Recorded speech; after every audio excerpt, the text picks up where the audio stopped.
I was familiar with Mestre by passing through it, always to Venice. Mestre is part of the backyard of Venice, and this is the problem. I always had a sort of negative image of Mestre, but as you walk around, you see a lot of things which are very pleasant, and I think its image of it is worse than the reality.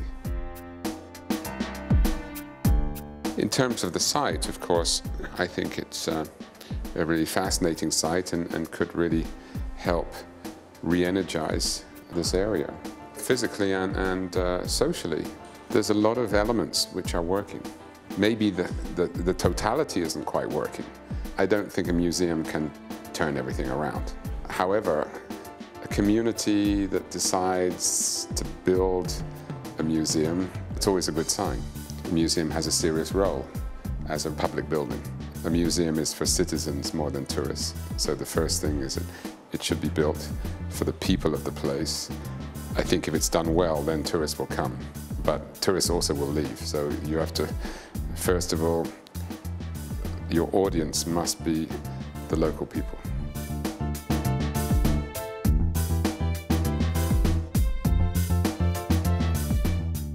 Publicness of the building could be emphasized by the architecture. We tried to make a building which purports to be quite public. So it's organized around a central hall, which has an atmosphere of being a public space. When you walk in there, it feels like part of the city. It's nearly like a courtyard with a roof on it. Because I think that for the future of the museum, it has to be absorbed into the normal structure of the city. It's important that people walk in and out.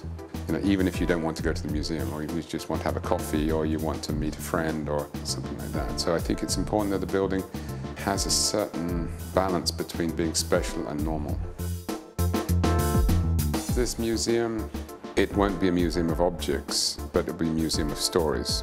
In other words, it has to work harder to be relevant to the people in Mestre.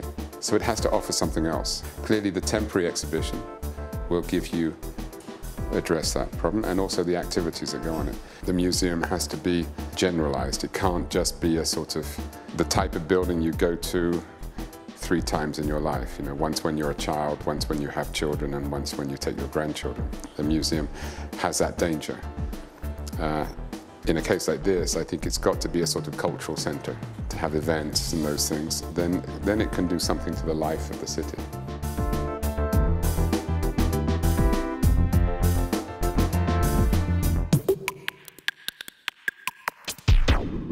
I think we've done a quiet building. I mean, it's not a spectacular building.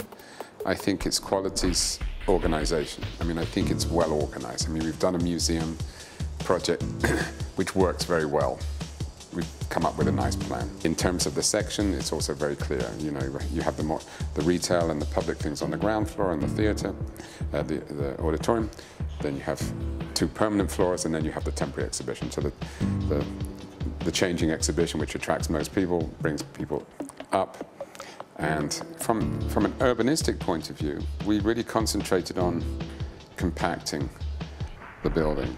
The issue is, what should a museum look like, and how should it behave in its architecture? On the ground floor, I think it's not so difficult, because you can find a certain level of transparency and accessibility. So we have a passage through, we have shops on the ground floor. When you come up the staircase, you look over the square. That creates, in a way, a house with a facade. The architecture of museums, contemporary museum, has become a sort of game.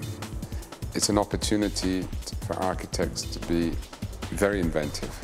And I suppose my feeling is that the more strange it becomes, the more exclusive it becomes, and the more alien it becomes, and less able to become part of the city structure. So I think that was what motivated the architectural ideas, was to find a building typology and find a building organization that has allowed special things to happen inside, but quietly just becomes part of the city.